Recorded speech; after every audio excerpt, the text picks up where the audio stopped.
बात करने के लिए कुछ नहीं है नोमान। मैंने सिर्फ तुम्हारी मोहब्बत की खातिर इमाम निकाह और हिजाब कबूल किया था। गलत मत समझना। अगर तुम मुझसे मेरी जान भी मांगते तो मैं खुशी खुशी दे देती। मैंने इस कदर तुम पर भरोसा किया था। मैं सब ठीक कर दूंगा। अगर वाकई ठीक करना चाहते हो तो इमाम निकाह खत्म करो और दोबारा मेरे सामने कभी मत आना। जिमल, अब तुम भाड़ में जाओ नुमान।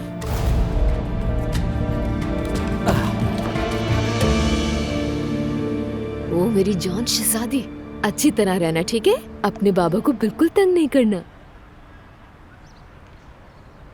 एंजॉय करना तुम दोनों। शुक्रिया।